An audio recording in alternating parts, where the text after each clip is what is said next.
Member for Victoria Park. Thank you, Madam Speaker. I am humbled to rise this evening for the first time in this place as the member for Victoria Park. I acknowledge that we are on Wajak Noongar Budja. My thanks to Noongar elders Neville Collard, who guided the smoking ceremony at the opening of Parliament, and Dr Richard Wally, who conducted the first ever Welcome to Country in this Parliament. Having Dr Wally welcome all those who serve here in what was traditionally the House of Lords was incredibly gracious. His welcome marks a watershed moment in this Parliament's history. It was also a powerful act of reconciliation as we walked together in our shared commitment to the recognition of Aboriginal and Torres Strait Islander peoples in our Constitution and in realising an Indigenous voice to Parliament. Madam Speaker, I wholeheartedly congratulate you on becoming our first female Speaker, and I thank you for your ongoing support of me in my journey to get here.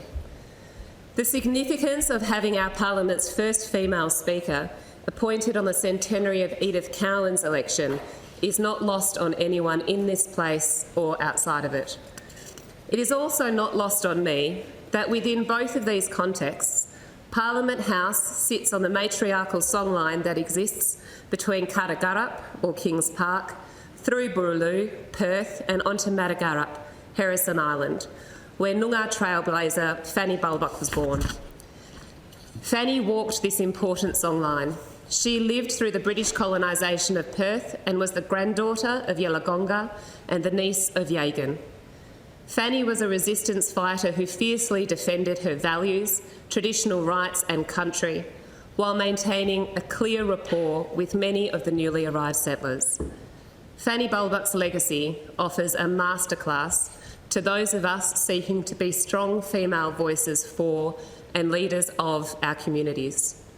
It is right that she is remembered today at the beginning of a Parliament that sees a record number of women elected to its benches, including 2 powerful Aboriginal women and the first ever Aboriginal woman in the Legislative Council. I also congratulate Premier Mark McGowan, his ministry and government on an historic election victory, a tangible realisation of the Western Australian people's approval of your government's first term, with its focus on real action, social justice, prudent financial management, fairness and common sense.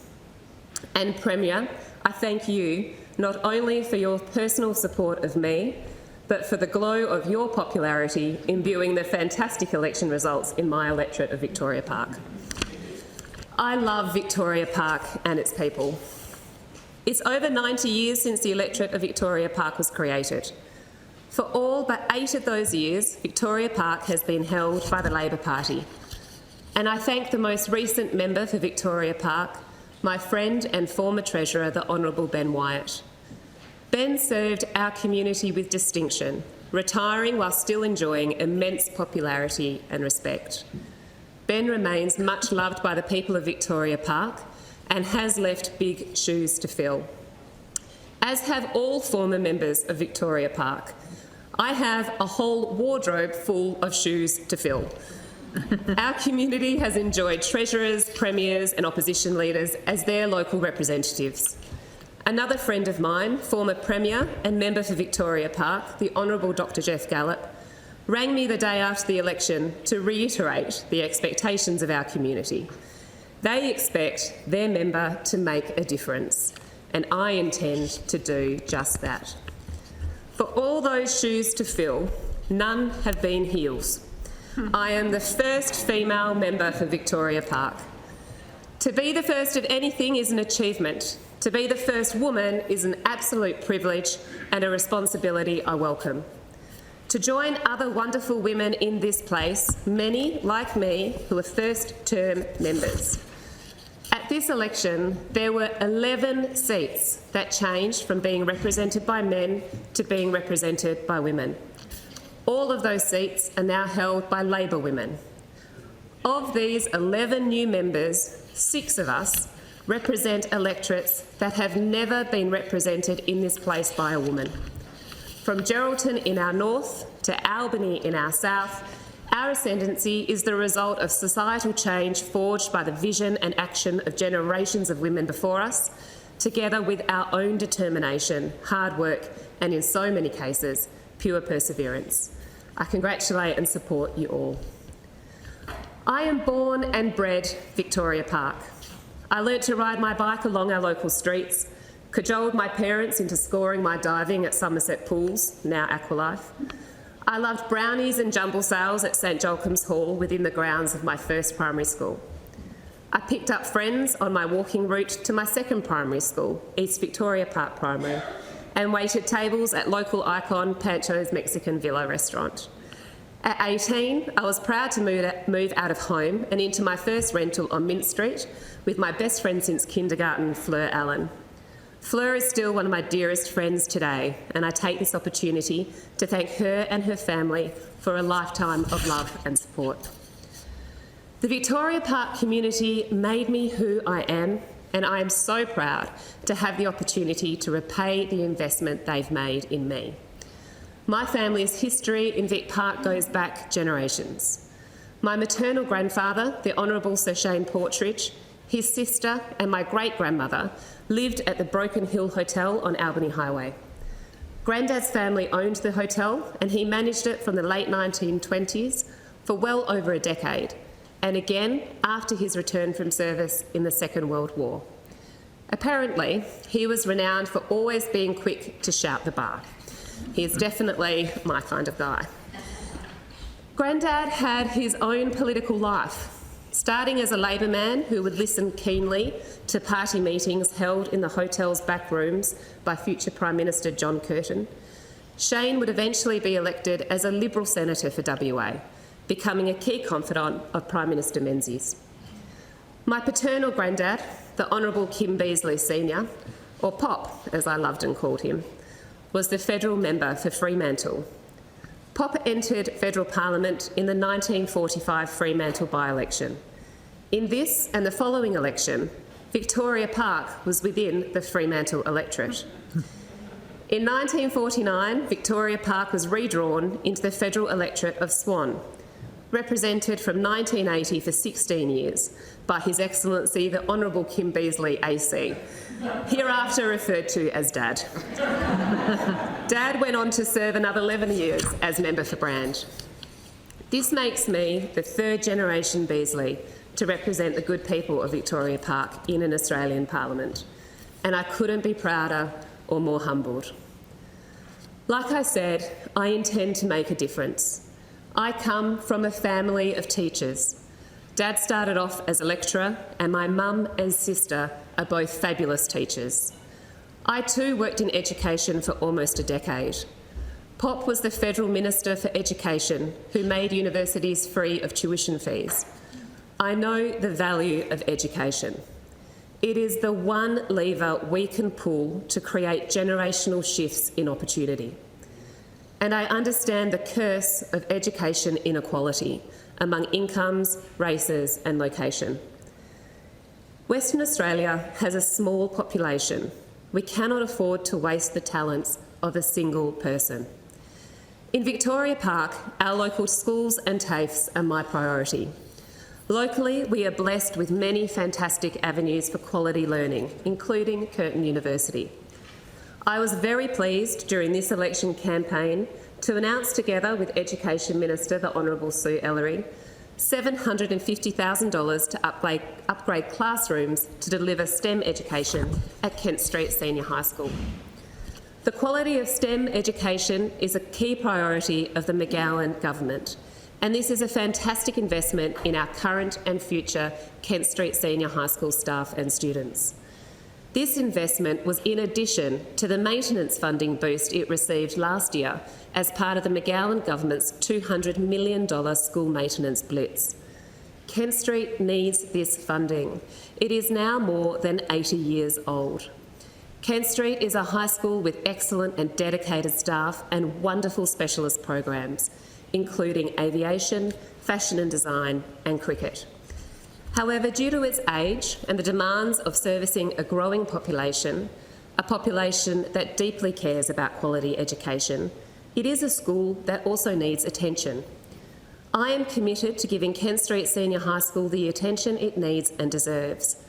My aim as the member for Victoria Park is to successfully secure further investment in Kent Street Senior High School that would see this wonderful school reach its full potential and provide an exemplary learning institution to local families for generations to come. Running through Victoria Park is the oldest train line in Perth, the Armidale line. I can't tell you how many times I've jumped on that train to take me around our great city. It's a gateway for our community and for others to visit us. I also can't tell you how long I've waited in my car at our level crossings, or how many times I've been woken by the honks of passing trains and the bells of boom gates. When feeling nostalgic, I actually quite find these sounds comforting, but when in a hurry, I don't appreciate the significant time being stuck at a level crossing adds to my commute. As one of my top priorities, I look forward to working with Transport Minister, the Honourable Rita Saffioti, as this government raises the rail line through Victoria Park, removing local level crossings at Mint Street, Oates Street and Welshpool Road, and connecting our neighbourhoods for the first time in almost 130 years. I am committed to helping the Minister ensure that this project is a success and that our Victoria Park community both has input into and benefits from the improved connection, amenity, security and aesthetic this almost $500 million project can create. Removing the level crossings and connecting our neighbourhoods will also help our local small business grow and prosper. Victoria Park has always been a place of growth and opportunity for small business. Our local business people define vision, optimism and energy. I consider it one of my top priorities to advance and amplify their activities. Our local small business owners, who in turn train, skill and employ our local community members, are the beating heart of Victoria Park. Anyone looking for a great coffee, a good feed, a reliable car, wonderful homewares, a satisfying book, the weekly groceries, or a friendly beer at Knockoff need look no further than Victoria Park. Our strips along Albany Highway and Archer Street, as well as pockets all around the electorate, are the epitome of endeavour and enterprise. I am a former small business owner. I understand the anxiety of making payroll. I know the inevitable sacrifices made when paying yourself last. I also understand what our businesses are going through in these uncertain COVID times. I navigated my business through the uncertainty and revenue hits of the global financial crisis. And I know that government can make a real difference when businesses operate during challenging times. During the GFC, cash injections into people's back pockets and asset depreciation relief made a real difference to my bottom line. During COVID, the McGowan government's support measures for small business have done the same, from relief on electricity bills to licence fee and payroll tax waivers, and the small business lockdown assistance grants announced last week will also be a welcome support to many. What COVID has starkly revealed is something the Labor Party has laboured on for the length of my lifetime and longer, that Australia needs to be a manufacturing nation. Not being so is a threat to our security, relevancy and sustainability. By virtue of our rich natural resources, WA has long been considered the engine room of the nation. There is no reason why we cannot also be the modern factory floor, whether that is in digital innovations, value adding to our primary resources, tourism, commercialisation of tertiary research, or being at the vanguard of optimising the outputs of our natural environment. For the last 2 years, I held a senior position at Western Australia Return, Recycle, Renew Limited, a local non-profit charged with delivering this government's container deposit scheme, Containers for Change. It was a Herculean task getting the scheme off the ground. It's a scheme that covers the largest distances as well as the most remote refund points in the world. Under the guidance of the Minister for Environment and Worrell, whole regions of that refund point network are being run by Aboriginal corporations. Containers for Change started as an election commitment, became policy and then legislation, and is now a reality that has, since its launch in October last year, seen over 318 million containers recycled, many of which would have ended up in landfill, litter or in our oceans. Over 600 Western Australians are now employed through the scheme, with many of those jobs awarded to the long-term unemployed, Aboriginal people and people living with disability. It was a privilege to help lead Containers for Change and make it a reality. It's a professional legacy I am proud of, and a reflection of what can be achieved by a government that cares and is committed to both our environment and the diversification of our economy. I share this commitment to a strong and diversified economy, one that embraces local manufacturing in its many potential forms and protects and enhances our natural environment. This government's view to manufacture wind turbine components here in WA is a perfect example of its commitment to the economy and our environment, to creating green jobs. It's a project that capitalises on our natural sources, from the steel to the wind. It utilises our skilled labour force, which is being further developed by our investment in VUT and TAFEs. It engages local industry and ensures local procurement. Procurement is the key that unlocks policy and turns it into positive, tangible outcomes. It makes the difference. When my dad became Defence Minister of Australia, 70% of Defence's equipment budget was spent overseas, and just 30% was spent in Australia. When he left the defence portfolio, those numbers had been reversed. Those active procurement decisions have made a difference in local defence equipment, investment, advancement and output for generations, not to mention the effect it's had on strengthening our national security. Support for business can come in many forms, and I'm committed to supporting my local Victoria Park businesses, their staff and families in all the ways I can. Madam Speaker, may I seek an extension? Extension granted. Thank you.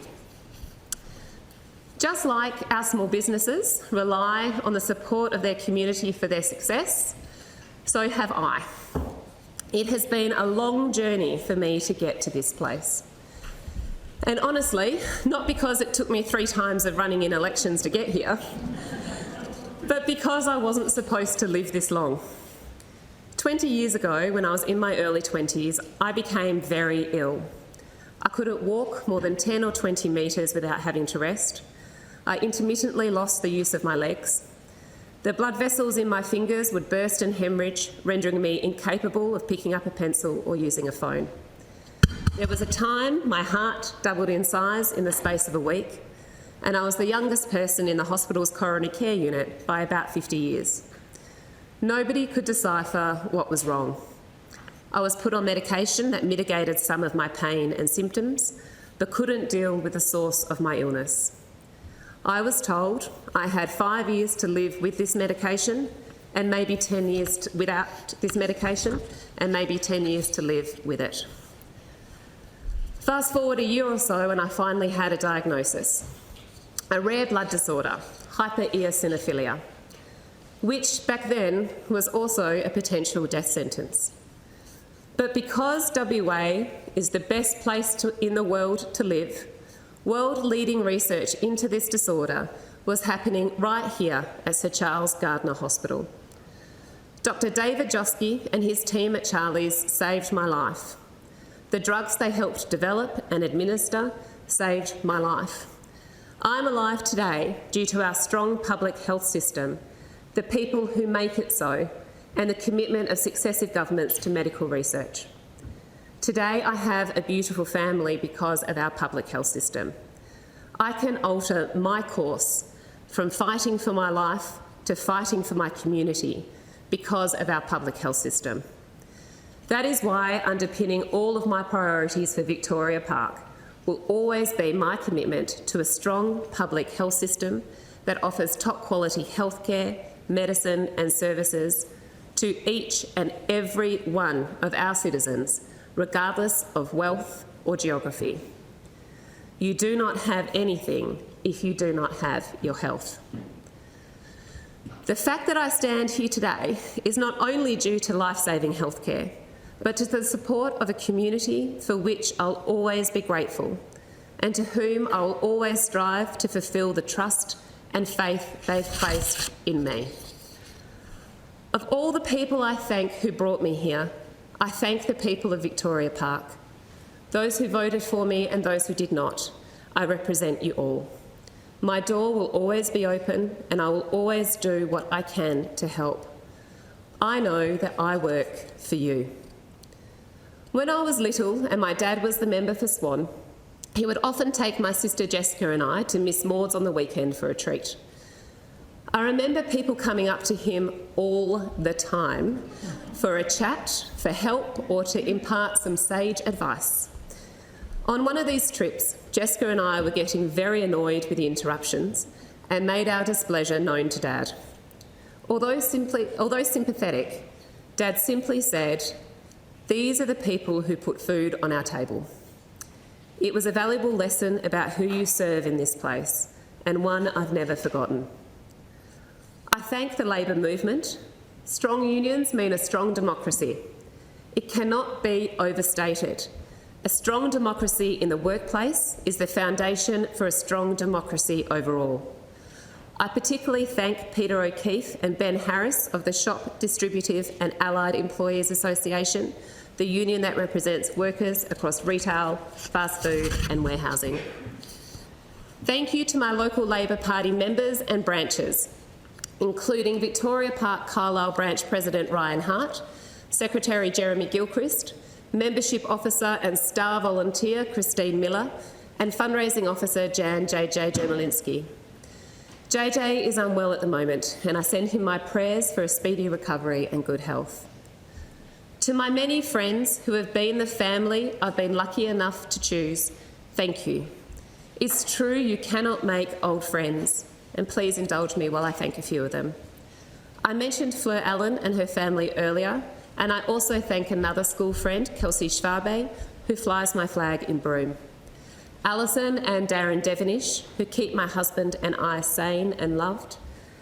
As a nurse at Fiona Stanley Hospital, Alison has been on the front lines of dealing with COVID and is one of the reasons I have such faith in our hospitals. I'd also like to thank Craig Goulder and Wendy Palmer. It is a source of pride for me that I purposefully do not live in an echo chamber. I surround myself with people of differing persuasions, opinions and passions. But sometimes you just need the quiet support of old, like-minded friends who still have the intelligence to challenge you to do better. And that's Craig and Wendy. To new friends, Sarah and Robin Trotter, who jumped in straight away with supporting the campaign and our family juggle, thank you.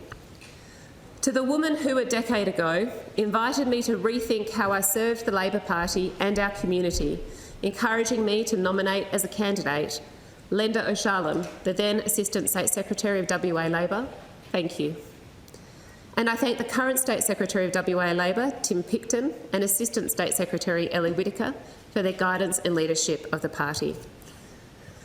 To my volunteers, many who have stood by my side for almost 10 years now, first supporting me when I ran for Riverton, home to my business's distribution centre back in 2013. Then for the federal seat of Swan, which saw us campaign heavily in Victoria Park and surrounds for 2 years in the lead up to the 2019 federal election. And now in Victoria Park, which has felt like a homecoming since the beginning of this campaign. Countless volunteers, too many to name, and many who I now consider my personal friends. They know who they are. There is nothing more humbling than being the beneficiary of your hard work. Thank you. And to my campaign teams, too often the unsung heroes of any election campaign, please allow me to sing their praises now. What a bunch of incredible people. I cannot name them all, but I will name a few. The Honourable Sue Ellery, Samantha Doran-Bryce and Julie Krober in Riverton, the Honourable Kate Doust, the Honourable Samantha Rowe, Ali White, Fran Lane and Greg Roberts in Swan, Tim Hammond, Alison Cook and Sarah McBride in Victoria Park. A sincere, enormous and heartfelt thank you to my campaign manager for both Swan and Victoria Park, who knows where all my bodies are buried, whose counsel I will always seek, and who has one of the sharpest strategic minds I've ever come across, Adelaide Kidson. I now add to my Victoria Park story with Russell McFarlane, who together with Alison Cook have become my left and right hands in the community through our electorate office. Thank you both. I learnt the power of women from the women in my family. To my mum, Mary Ciccarelli, my stepmum, Susie Annis, my sisters, Jessica and Rachel Beazley, thank you for your ongoing love and support of me and my boys. We have gone through a lot together and the ride's not over yet. Your combined strength and support formed the springboard from which I jumped into this journey, and I thank you for being both my jumping off point and my safe place to land, even if my sister Jessica remains perplexed by my desire to be in this place. In addition to Jessica, I thank her husband Philip Cormack and my 3 nephews for their support, but also for simply being wonderful and a constant source of joy for my boys. My cousins, Claire O'Malley, her husband Ben Sudlow and their girls, Justin O'Malley and his wife Natalie and their pigeon pair, Anton Wasson and his wife Sarah and their beautiful cherubs, my extended Canyon, Wasson, O'Malley, Ciccarelli and Annis families, many of whom get roped into helping on election days. Thank you. To those I have loved deeply, and I wish could be here today to witness this moment, but have departed this world. My grandma, Lady Molly Portridge, and my nana and pop, Betty and Kim Beazley. I feel your love today. I hope I am doing you proud. To my dad, Kim Beazley, whose love is the foundation on which I built myself, and who is a constant source of inspiration to me, thank you. And finally, the people I left for last so I could keep it together for the rest of this speech. My husband, Andrew Canyon, and our 2 beautiful boys, David Beazley Canyon and Benjamin Beazley Canyon. They have sacrificed much to get me here, and I know will continue to do so. Politics is a family sport, and I very much couldn't do this without them. This year will mark 22 years of love with Andrew, just over half my life. We have gone through terrible ill health, small business ownership, the death of loved ones, career changes, 3 election campaigns, the birth and raising of our boys, the challenges of having a son with a disability, and we have endured. Thank you, Andrew. Words will never do you justice. To my boys, who may one day read the transcript of this speech, know that I love you. Know that I know what this life means for you, and I thank you in advance. Know that I know you are going to make this world a better place in whatever way you choose. My sons have often asked me over the course of the last 10 years why I keep running, why I want to be in this place, why I keep asking people for their vote. And when you're explaining such a complex idea to 2 small kids, it helps you clarify exactly why you want to be here.